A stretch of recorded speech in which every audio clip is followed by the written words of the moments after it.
Bismillahirrahmanirrahim. Assalamualaikum warahmatullahi wabarakatuh. Alhamdulillahi rabbil alamin, wassalatu wassalamu ala asyrafil anbiya wal mursalin sayyidina Muhammadin wa ala alihi wa ashabihi ajma'in. Allahumma salli ala sayyidina Muhammadin tibbil qulubi wa dawaiha wa afiyatil abdani wa shifaiha wa nuril absari wa diyaiha wa ala alihi wa sahbihi ajma'in. Rabbi shrah li sadri wa yassir li amri wa hlul 'uqdatam min lisani yafqahu qawli. Amma ba'd. Pengurusi serta jawatan kuasa surau, para imam, bilal, muazzin, tuan-tuan, puan-puan, hadirin hadirat sekalian, syukur dan berterima kasih banyak kepada Allah Subhanahu Wa Taala. Allah masih lagi panjangkan umur kita, beri kesempatan kepada kita untuk terus menumpang di atas muka bumi ini, dan alhamdulillah Allah beri kekuatan kepada kita. Kita dapat datang salat berjemaah di surau ini, dan beberapa minit ini kita berkongsi beberapa maklumat yang mudah-mudahan maklumat ini memberi manfaat dan kebaikan kepada kita, insya-Allah. Saya sambung pagi ini bab munakahat. Kali terakhir bab munakahat adalah pada 3 bulan 4 2016 ni terakhir yang bab munakahat. Sebelum ini kita sudah bincang beberapa perkara yang membatalkan sesuatu perkahwinan itu. Perkahwinan itu dibatalkan atau membatalkannya dengan banyak cara. Perumpamaan tamsil yang mudah, seseorang yang bersembahyang, sembahyangnya itu boleh terbatal dengan macam-macam sebab, bukan dengan satu sebab. Dengan sebab dia kentut, dengan sebab dia makan, dengan sebab dia bercakap. Maknanya sebab batalnya sembahyang itu ada macam-macam sebab. Maka kahwin seseorang itu pun, perkahwinan seseorang itu pun, perkara yang membatal dan merosakkannya pun pelbagai. Salah satunya yang kita sudah bincang di awal dahulu, antaranya taklik. Kita sudah bincang panjang ketika itu bab taklik. Suami menyatakan satu benda, kalau berlaku benda itu, maka kesannya jatuh talak. Kita bincang panjang ketika itu. Kita juga pernah bincang berkenaan dengan tafwid, cerai tafwid. Salah satunya iaitu secara tafwid, yakni suami memberi kuasa dia, kuasa talaknya ada pada suami, kuasa cerainya ada pada suami. Suami menyerahkan dan memberi kuasa itu kepada isteri. Isteri mengambil kuasanya itu dan menceraikan dirinya dengan suaminya itu. Isteri kalau kata dia tak ada kuasa, mungkin 99% ya dia tak ada kuasa. Tapi bukan 100%, kuasanya ada bila suami dah bagi kuasanya. Kuasa itu kuasa suami. Suami delegate, bagi kuasa itu kepada isteri, dan isteri menggunakan kuasa yang diberi oleh suami untuk menceraikan diri dia daripada suaminya. Itu kita bincang juga sebelum ini, yang kita sudah bincang panjang lebar. Dan yang terakhir kita bincang pada bulan 4 yang lalu, iaitulah berkenaan dengan khuluk atau tebus talak. Tapi kita bincang tak habis ketika itu. Khuluk bukan Cina buta. Cina buta ni masuk dalam ramai orang akan kata Cina buta. Saya pun pelik. Ramai bila saya sebut khuluk Cina buta, khuluk Cina buta. Dia jauh. Tak apa. Ini tujuan kita kongsi sikit, kita perbetulkan alignment balancing yang kita mungkin salah faham. Cina buta ni dia akan timbul sekali saja bila ketika talak 3. Ketika talak 3, yang ketika talak 3 itu suami, sebab Allah kata dalam Al-Quran surah Al-Baqarah 229, a'udzubillahi minasyaitonirrajim, at-talaqu marratani fa imsakun bima'ruf aw tasrihun bi ihsan. Kata Allah Subhanahu Wa Taala, Allah beritahu kepada kita, pasangan suami isteri ini teruk macam mana pun gaduh, hebat macam mana pun pergaduhan rumah tangga tu, ingat maksimum cerai ni 3 kali je. Talak 1, talak 2, kali pertama, kali kedua suami tu boleh rujuk balik isteri. Yang kali ketiga tu tak boleh. Tak boleh kali ketiga tu. Macam mana tak boleh? Tak boleh dia, tak boleh. Memang tak boleh. Selagi melainkan bekas isteri tu dah nikah lain dengan laki lain, ada hubungan kelamin dengan laki lain, laki baru tu lah, dicerai oleh lelaki baru tu, habis iddah, boleh kahwin balik dengan suami lama kalau tak. Tapi kalau kata nak fikir logik, boleh terjadi, tak mustahil. Tapi dia kata kalau kata nak jadi sendiri ni macam payah. Sebab bini aku ni comel, dia kata isteri aku ni comel. Kalau orang dapat memang tak lepas dah ni bini aku ni. Macam tu lah istilah dia. Dia deal, dia rancang, dia plan. Tu yang namanya Cina buta. Perbuatan itu kata Nabi SAW, mal'unun, dilaknat Allah malaikat. Dia plan, dia rancang. Jadi sendiri tak apa. Andai kata terjadi sendiri, memang nikah dengan lelaki lain, cerai apa semua, tak apa. Tapi dia fikir tak boleh jadi ni. Dia rancang. Saya pernah jumpa satu orang, dia cerai talak 3 dengan rumah dia. Dia tahu dia pemuda, isterinya pemuda, dan ada rupa isterinya tu. Kalau ikut cara tu, dia kata macam cepat payah nak dapat balik ni. Dia rancang dengan adik sendiri. Dah rancang dengan orang luar tak wani. Tak wani. Takutlah dia rancang dengan adik sendiri, adik kandung dia. Hak lelaki ni rancang dengan adik dia sendiri. Tolong Alung lah. Tolong apa Long? Tolong nikah Kak Long. Nikah Kak Long, tapi janji jangan jimat lebih-lebih, sekali je. Cukup syarat. Yalah nak berlepas syarat tu kan. Nak berlepas syarat tu. Nikah tu. Memang nikah tu. Tapi tak sampai hati adik ni untuk melakukan hubungan kelamin dengan kakak tu. Cerai tapi tak selesai masalah. Sebab tak ikut turutan itu tu yang kata hubungan kelamin. Tapi perbuatan tu mal'unun, laknat. Dia jangan plan. Jadi pengajaran daripada dia untuk suami, sabarlah mulut ni. Marah macam mana pun jangan bagi sampai tak juga. Satu-satu lah kalau nak bagi pun. Satu baik semula, alhamdulillah. Berlaku lagi talak kedua. Ada orang dia bagi terus talak 3, lepas tu dia menyesal. Nak rujuk tak boleh, nak nikah tak boleh.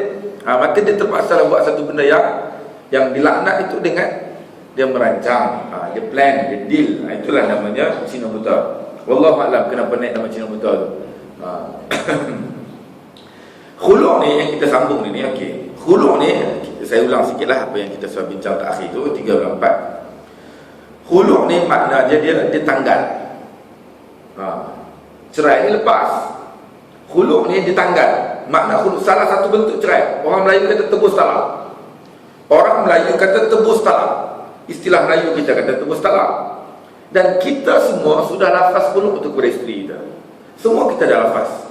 Kalau ingat saya sebut pada bulan 4 yang lalu, kita semua yang bernikah di Malaysia dalam tanah air kita ni, kalau dalam Selangor ni saya baca versi Selangor punya ta'liq. Dalam ta'liq dia ada khulu'. Apa dia? Aku, suami tu katalah pengantin yang baru nikah tak sampai 5 minit tu, Tok Imam bagi satu form, dia kena baca dah. Ada orang kata baru nikah 5 minit takkan suruh cerai dah.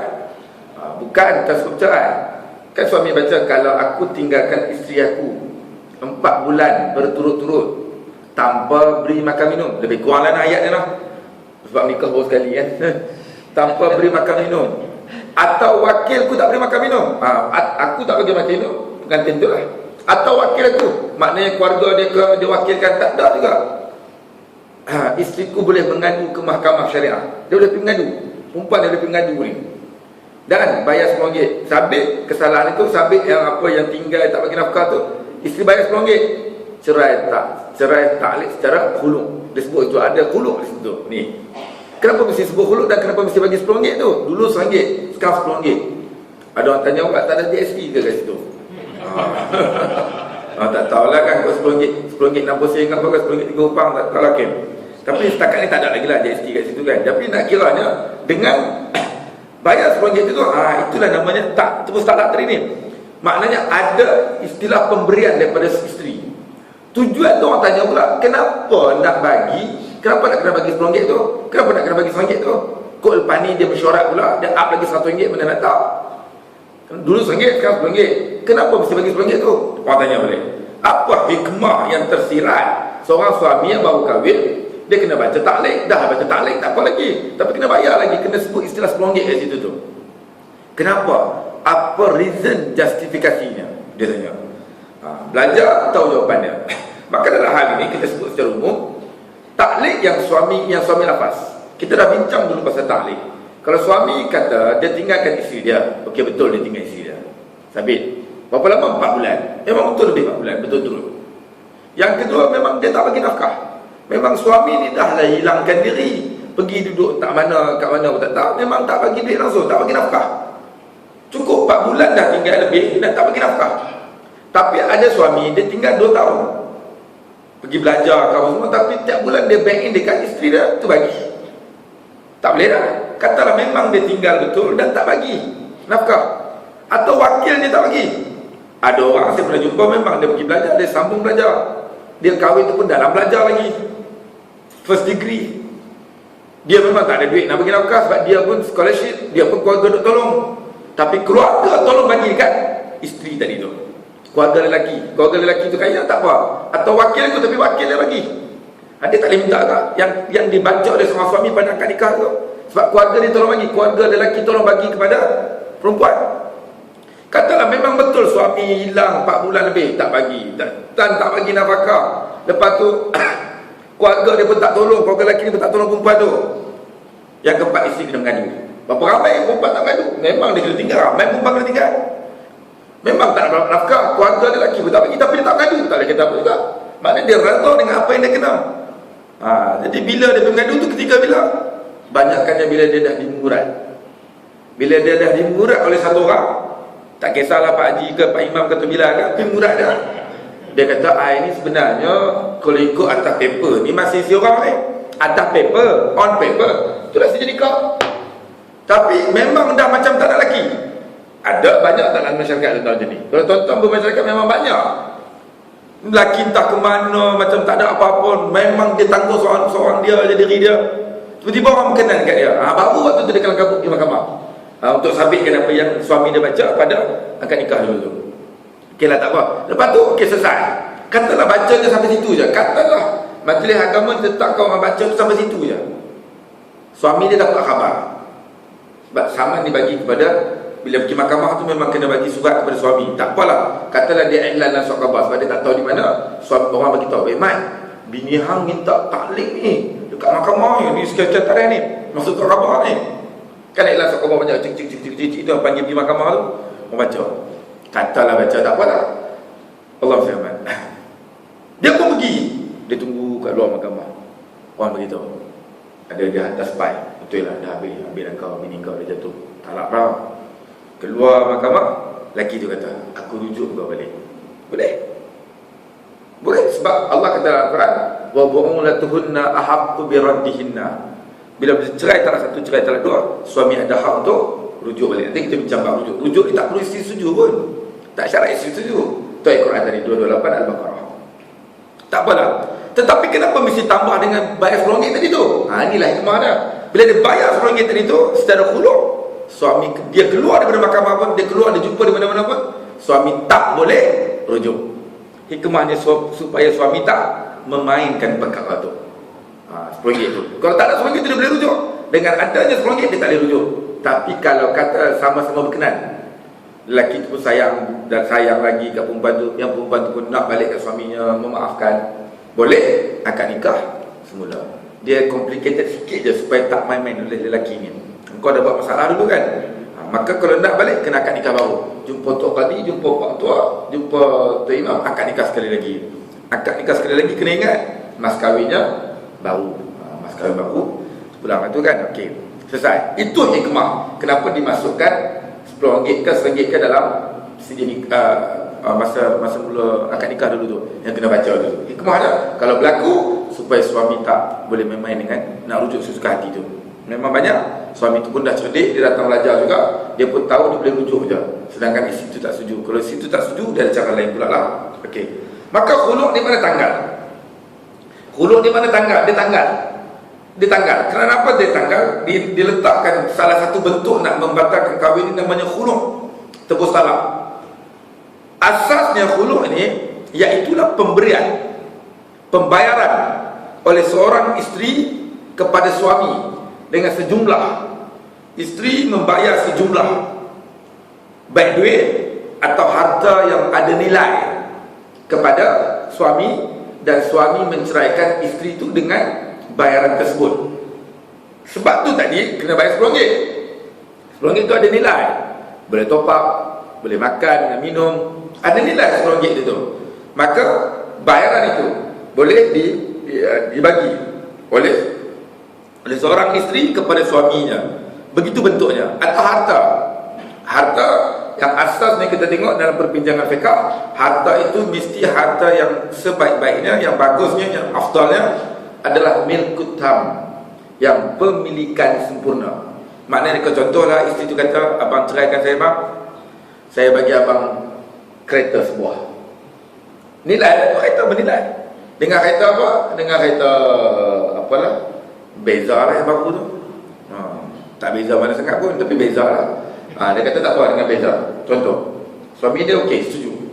Suami dia kata, aku ceraikan kau dengan sebuah kereta beza ni secara hulur. Tak salah.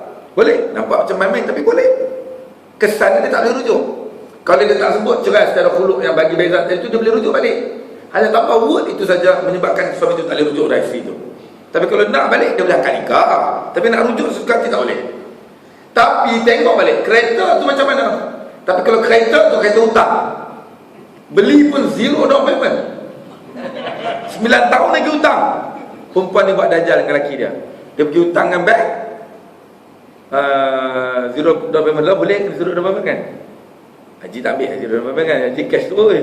Katalah dia ambil zero down payment, dia ambil zero. Hari ni ambil, esok plastik lagi kereta tu.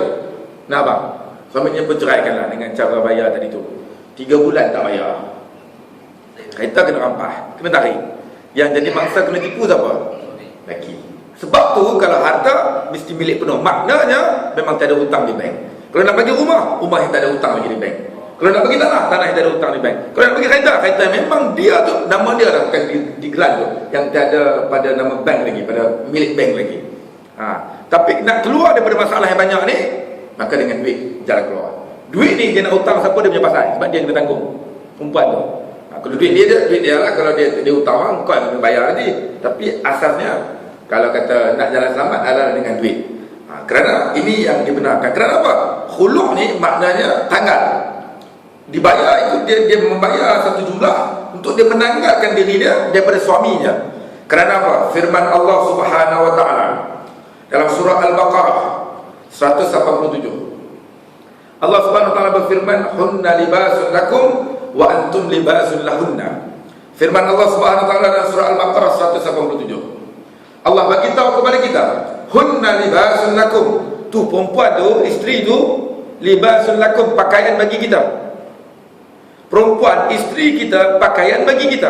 Wa antum, dan kita ni, wa antum libasun lahunna, dan kita ni pula pakaian bagi isteri kita. Maknanya apa? Saling tutup menutupi. Pakaian ni maknanya Allah umpamakan perempuan tu isteri kita, dia tu pakaian kita, kita ni pakaian dia. Allah umpamakan demikian kerana pakaian ini sifatnya menutup keaiban, menutup cacat celah yang ada pada seseorang. Kita ni tuan-tuan, isteri kita je tahu kita banyak PL tak banyak PL ni. Depan orang boleh berlakon tuan-tuan, kenal jumpa setengah jam kat surau boleh lah. Isteri tu yang duduk daripada umur 25 dan sampai umur 60, hak liat nak bangun subuh, hak kedekut tak hidung masin, berkira duit ringgit. Bini je tahu depan orang, Allah subhanallah zikirnya. Tu main tangguh je, belakang orang, isteri je tahu banyaknya. Tapi isteri tu tutup suami dah. Tu pakaian. Kita ni tahu, alah, bini aku pengurusi NGO wanita konon, kat rumah tak ada panggil wanita langsung, dia arah je aku macam aku ni bini dia. Tapi kita tutup benda tu, biarlah dia nak buat macam mana. Jadi kita tutup menutupi. Tapi kalau dah sampai satu peringkat, isteri ni dah tak tahan dah. Dia tak boleh nak duduk lagi dengan suami ni. Sedangkan dia tak ada kuasa talak, dia tak ada nak cerai suami dia tak boleh. Maka salah satunya adalah dia menawarkan kepada suami dia untuk dia melepaskan diri daripada suami itu. Dia tak boleh nak duduk dah, dia tak boleh nak jadi pakaian kepada suami itu dah. Aku tak boleh dah, aku tak mampu dah, dengan alasan-alasan tertentu lah. Maka dia boleh untuk mencadangkan untuk dia memberi satu jumlah, dan jumlah itu atas kesepakatan dan persetujuan. Asasnya begitu. Sejarah permulaannya di zaman Nabi SAW, antara riwayat yang menceritakan di zaman Nabi SAW ini, perkara yang berkaitan dengan khuluk ini atau tebus talak ini, apabila hadis ini diriwayatkan oleh Imam Bukhari, hadis Imam Bukhari, hadis sahih daripada Imam Bukhari, daripada Ikrimah, daripada Ibn Abbas radhiyallahu anhu, dia berkata apa? Telah datang seorang isteri kepada sahabat Nabi SAW namanya Sabit bin Qais. Isteri Sabit bin Qais ini namanya Ummu Habibah. Sahabat Nabi ini namanya Sabit bin Qais, isterinya Ummu Habibah. Ummu Habibah ni, dia ni pergi bertemu dengan Nabi SAW, pergi berjumpa dengan Nabi SAW, dan dia menyatakan kepada Nabi SAW bahawa dia ni tak dendam apa-apa dengan lelaki ni, dengan Sabit bin Qais ni. Dia tak ada masalah apa-apa, dia tak berdendam, dia tak marah apa-apa. Malahan Ummu Habibah ni kata suami dia ni baik agamanya, agama dia baik, akhlaknya pun baik, beliau baik, tapi aku takut kekufuran. Tu je, aku takut aku jadi kufur. Antaranya apa? Antaranya sebabkan dia ni orang susah. Laki dia baik, akhlak baik, agama baik, aku pun tak ada dendam apa-apa dengan dia, tapi aku takut aku jadi kufur. Isteri ni kata, dia pergi mengadu kepada Nabi SAW. Dia takut. Antaranya sebab apa? Kepayaan, kesusahan yang Allah uji kepada mereka, maka dia tak tahan dah nak hidup dengan tu lelaki yang susah ni. Maka dia minta untuk dilepaskan, untuk dikeluarkan. Dia bertemu dengan Nabi SAW. Maka kata Nabi SAW, Nabi SAW tanya kepada Ummu Habibah, perempuan yang mengandung tadi tu, adakah kamu mahu, adakah kau nak pulangkan balik mahar atau mas kahwin yang suami kamu beri masa perkahwinan dulu? Dia kata boleh. Apa maharnya? Diberi apa mas kahwinnya? Iaitulah satu kebun tanah, kebun yang diberi masa dengan yang kebun itu sebagai mahar atau mas kahwin masa perkahwinannya. Dia kata dia boleh pulang balik.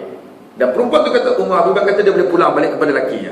Maka Nabi SAW mengatakan kepada Sabit bin Qais, ceraikan dia, sebab dia dah pulang dah balik maharnya atau mas kahwin. Nak katanya apa? Satu, atas persetujuan.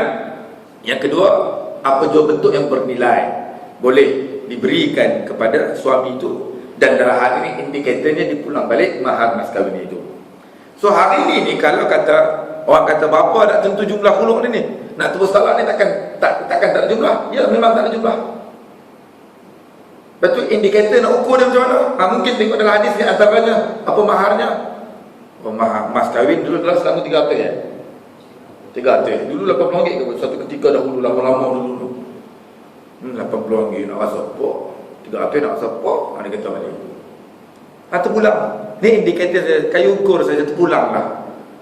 Sebab tu kalau orang Kelantan, orang Terengganu, belah-belah pantai timur, hantaran tu dia jadikan mas kahwin. Beza. Bila orang banyak belajar, orang banyak menelaah kitab, tindakannya pun lain. Kita ni orang kata 300 itu je lah. Sedangkan kalau jadi isu ni, antaranya isu ni lah. Antaranya RM300 nak rasa apa? Sedangkan contohlah ada orang yang isteri dia ni buat hal, isteri dia bila dah nikah ni buat hal, silap tu banyak di isteri, silap salah tu banyak di isteri. Ada lelaki lain tak tanggungjawab, isteri ni tak jalankan tanggungjawab.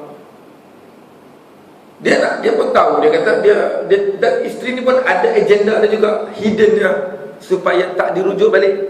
Maka dia nak cerai je ni. Yang suami kata Allah 300 dia kata, antaranya apa benda ni yang kita kena tengok, lihat balik lah isunya. Kalau orang tu tak ada apa-apa isu tak apa, tapi kalau ada isu dia akan kita buat RM300 je atas asas kepada mas kahwin, mahar yang diberikan masa perkahwinan dahulu. Tapi itu bukan satu yang mesti diikuti, bukan kata itu satu ketetapan yang mesti diikuti, tak wajib untuk ikut itu semua satu sandaran. Kalau kata kita nak apa cara nak tentukan jumlah tebus talak dulu. Itu sejarah zaman Nabi SAW. Okey. Manakala yang katanya khuluk ini juga ianya tidak boleh dirujuk dan talaknya akan berkurangan. Dia begitu siap. Talak tu akan kurang. Semua jenis cerai talak akan kurang. Kan setiap orang ada 3 talak. Katalah ada khuluk, dia akan kurang 1 talak. naikkan kuatlah tinggal 2. Cumanya yang tidak mengurangkan, nanti kalau kita bincang nanti satu bab namanya fasah. Fasah saja satu-satunya penceraian yang tidak mengurangkan bilangan talak. Fasah itu satu saja yang tak kurangkan bilangan talak. Selain daripada fasah, semua bentuk cerai dia akan mengurangkan bilangan talak. Setiap orang ada 3 talak. Tahun ni dia cerai secara ta'liq, dia langgar 1, tinggal 2. Tahun depan dia buat khuluk pula, tinggal 1. Lepas tu cerai, lepas berikutnya cerai biasa pula, habis ya. Tapi kalau dia fasah ni mahkamah yang bagi fasah tu. Nanti kita bincang tentang fasah ni, iaitu isteri pengadu. Isteri pengadu kat mahkamah sebab suami ni jahat, suami tak bagi nafkah, suami ni menikah 2 tak adik. Adalah sebab-sebabnya. Suami tak mau cerai, tapi isteri ada alasan yang kukuh, mahkamah fasahkan, mahkamah pisahkan lelaki bini ni. Ingat suami lah, kalau kita ni tak jalankan tanggungjawab, isteri boleh mengadu kepada pihak berkuasa dalam hal ni mahkamah, dan mahkamah tu ada bidang kuasa untuk bubarkan kahwin itu. Ini bagi kes yang suami tak mau ceraikan isteri, tapi isteri ada alasan yang kukuh untuk dipisahkan. Kalau teruskan perkahwinan itu pun rosak je banyak, mudarat je banyak, tak ada kebaikan pun. Fasah ni, katalah mahkamah kata A dengan B difasahkan sebab teruk sangat dalam rumah tangga ni. Bilangan talak tak kurang, mesti 3 juga. Itu satu je. Yang lain semua kurangkan talak. Termasuklah dengan khuluk dan mengurangkan bilangan talak. Okey, selesai apa yang kita sambung pada minggu depan. Ada apa-apa nak tanya ni? Tak ada Okey, kalau tak ada, saya masuk ke tajuk berikutnya, babul rujuk. Babul raj'i, kalau Arabnya babul raj'i, bab raj'i, bab rujuk. Okey, rujuk ni asasnya kita bahasa Melayu pun guna kata rujuk juga. Memang kita guna. Kau cerai dengan bini kau dulu, kau rujuk tak? Rujuk tak? Dia dipaham kepada makna kata ambil balik isteri tu yang diceraikan. Melayu kita pun guna perkataan itu juga. Rujuk adalah perkataan Arab, rajim'ain. Rujuk adalah perkataan Arab, word Arab yang dipakai secara meluas dalam masyarakat Melayu Nusantara. Sila rujuk kenyataan saya semalam. Ustaz kata, sila rujuk balik dokumen yang dikeluarkan. Rujuk, tengok, lihat. Dalam perkahwinan, rujuk kita faham makna kata ambil balik isteri yang sudah dilepaskan atau diceraikan. Penarikan balik sesuatu kafal. Raja'a yarja'u ruju'an marji'an, iaitu yang memberi kembali hak atau balik, ambil balik ia. Raja'a. Okey. Rujuk dari segi istilah syarak, rujuk adalah mengembalikan isteri yang telah dicerai raja'i, bukan bain, kepada perkahwinan asal sebagai isteri sepenuhnya dalam iddah dan syarat-syarat tertentu. Okey. Rujuk ni bukan semua orang boleh rujuk. Bukan semua orang boleh rujuk. Kita sebut tadi khuluk, cerai dengan bayar tadi, tak boleh rujuk. Hari ni dia bayar RM5,000, dia cerai dengan isteri dia. Pagi ni RM5,000. Pukul 10 pagi pasangan ni terserempak di IOI. Baru berapa jam? 6, 7, 8, 9, 10. Baru 5 jam cerai. Terserempak. Bekas suami, bekas isteri. Yang suami nak shopping RM5,000 banyak baru dapat dari bekas isteri dia. Yang isteri pula nak release tension, nak window shopping. Terserempak di IOI. Tengok-tengok, ya Allah, comel rupanya isteri dia tu. Oh, menyesal cerai, dia kata. Dengan blusher, mascara, eyeshadow. Oh, comel, dia kata. Oh, tak bala RM5,000 ni, menyesal. Cerai dengan khuluk tadi tu. Dia cerai pukul 5 pagi, tinggal khuluk dengan bayar RM5,000. Jumpa pukul 10, menyesal. Nak balik, nak rujuk balik, tak boleh. Walaupun baru 5 jam, sebab dia tak boleh rujuk, sebab cerai dengan bayar. Isteri suami ni tak kata kat dia, yang comel kau punya yang aku rujuk kau baliklah kalau macam ni. Tak boleh, sebab cerai dengan bayar. Tak boleh rujuk. Bukan semua boleh rujuk. Fasah pun tak boleh rujuk. Isteri kena tinggal, atau suami tak tanggungjawab, isteri minta fasah ke mahkamah, mahkamah fasahkan lagi bini ni. Lepas sebulan, isteri ni meroyan, tak ada tok laki, baru menyesal. Rujuk saya balik bang, tolong bang rujuk saya balik. Tak boleh rujuk juga. Tapi kalau nak, kena nikah semula. Itu maksudnya. Rujuk ni yang makna suami kata aku rujuk kepada itu, bukan semua jenis boleh rujuk. Banyak lagi yang tak boleh rujuk. Apa dia lagi? Li'an. Li'an pun tak boleh rujuk. Li'an kita pernah bincang tak sini? Pernah tak? Pernah tak? Li'an. Cerai dengan laknat. Cerai dengan apa? Dengan sumpah laknat. Dengan sumpah bahawa dia tuduh isteri dia berzina. Dia, Allah SWT, dia menafikan bayi dalam kandungan. Dia kata isteri tu mengandungkan anak dia, atau dia tuduh perempuan tu berzina. Dia sumpah apa semua cukup. Dalam Quran surah An-Nur 6-11 cerita pasal li'an ni, surah An-Nur 6-11 Allah cerita detail. Kena sumpah 5 kali. Wallahi wa billahi wa tallahi, saya nama A bin B menuduh isteri saya C binti D berzina dengan orang lain, atau saya nafikan bayi dalam kandungan tu bukan anak saya. Ni langsung sampai bila tak ada nikah balik, rujuk balik pun tak boleh. Ni lang ni paling dahsyat. Nikah balik pun tak boleh. Tak boleh. Cina buta pun tak ada cover tadi tu.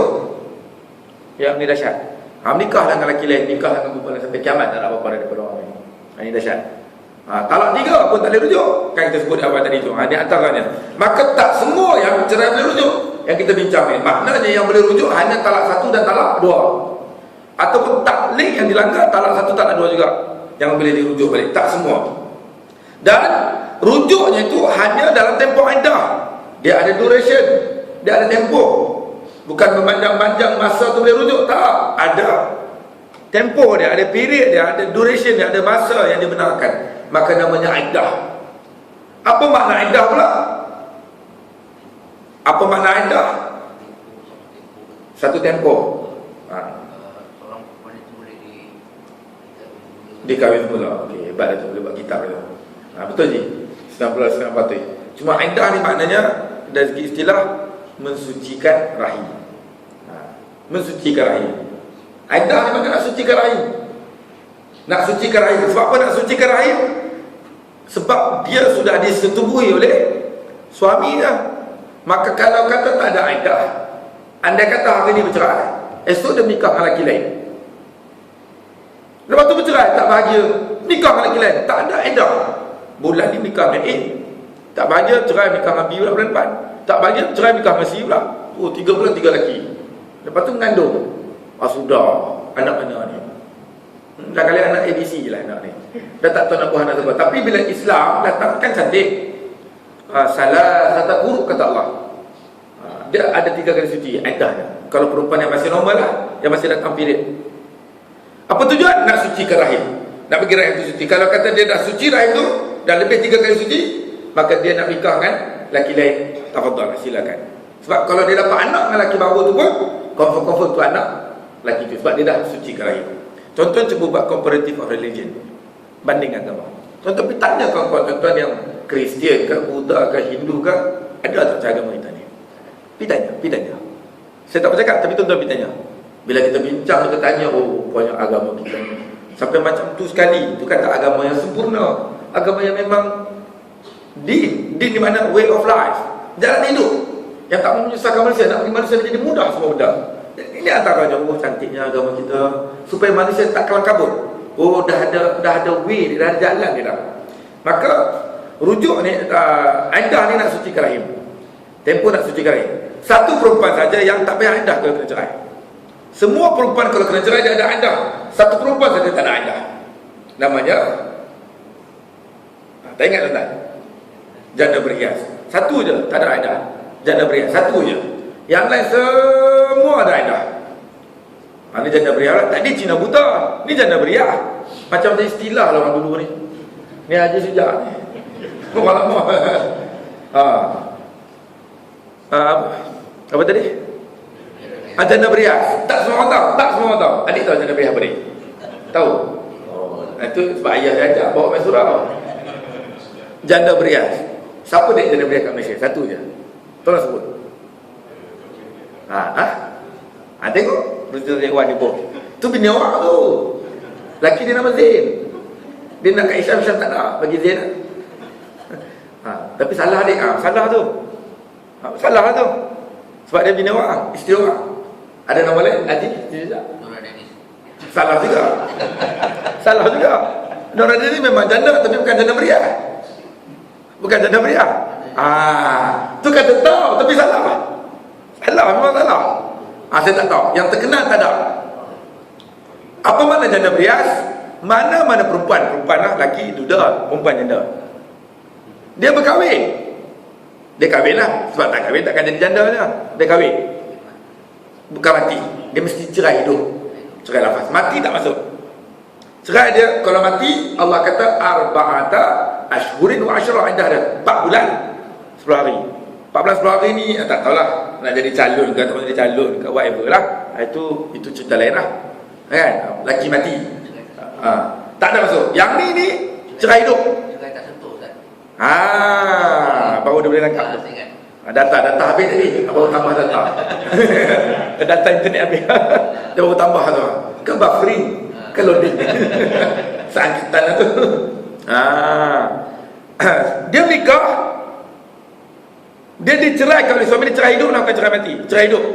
Dan suaminya tak, istilah senang lah, tidak disetubuhi dia sepanjang tempoh kahwin. Ini dah ada anak. Ustaz kata macam badminton. Ya, correct. Ya, betul. Ya, ada isu sikit masa itu. Tak apa nak setuju perkataan itu. Ada yang kata yang suami kata belum, yang suami kata dah hubungan, yang lelaki perempuan kata belum. Memang betul, ada cerita tu. Ini fakta lah, soal keluar soal khabar. Yang nikah dia orang ni, yang isteri kata nikah 9 hari nikah, cerai. Jadi kan? Lepas tu isteri kata sepanjang 9 hari tu tak ada hubungan kelamin. Tapi suami kata ada hubungan kelamin. Kan bercanggah? Bukan saya makan kopi ni. Isteri kata tak, 9 hari mana ada. Tapi suami kata ada. Kenapa jadi macam tu? Sedangkan hubungan kelamin tu ianya memerlukan kerja expert. Betul kan? Dia teamwork. Dia tak jadi seorang-seorang tak je. Dia kena mesyuarat. Dia kena bentang lain mesyuarat. Pujuk rayu baru jadi. Tak betul. Kita betul maklum lah benda ni. Tapi kenapa statement mereka, kenyataan mereka, hak perempuan kata belum, hak lelaki kata dah. Status. Maybe dia tak nak statusnya. Adalah tadi. Satu kemungkinan. Kita tengok balik fakta tu bila baca, rupa-rupanya salah faham. Hak lu faham lain, hak ni faham lain. Apa dia faham lain? Hubungan kelamin dia tak faham makna. Betul. Yang sana faham lain. Okey, saya tanya macam ni. Haji Jujak apa yang Haji Jujak faham makna hubungan kelamin? Haji Jujak kata sebelah aku je kena. Nampak je tu, Haji tunjuk je tu. Tu. Paling tumbuk kalau. Apa makna hubungan kelamin?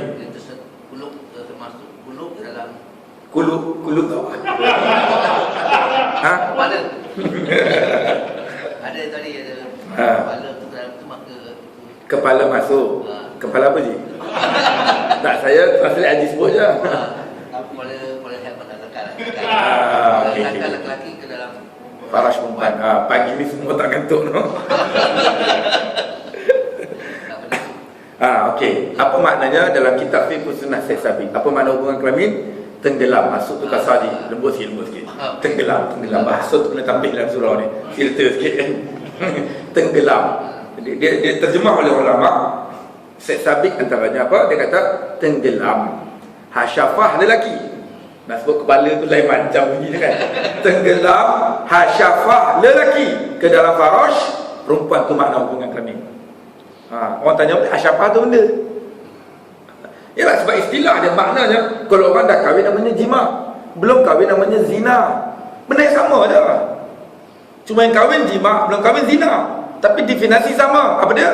Tenggelam hasyafah lelaki ke dalam farash perempuan. Farash kita tahu. Habis tu hasyafah tu benda. Haji tolong jawab tadi Kepala kita api ke Haji sebut tadi tu? Saya copy paste jangan marah Haji. Lelaki Islam dia bersunat. Lelaki Islam dia bersunat, dia berkhatan.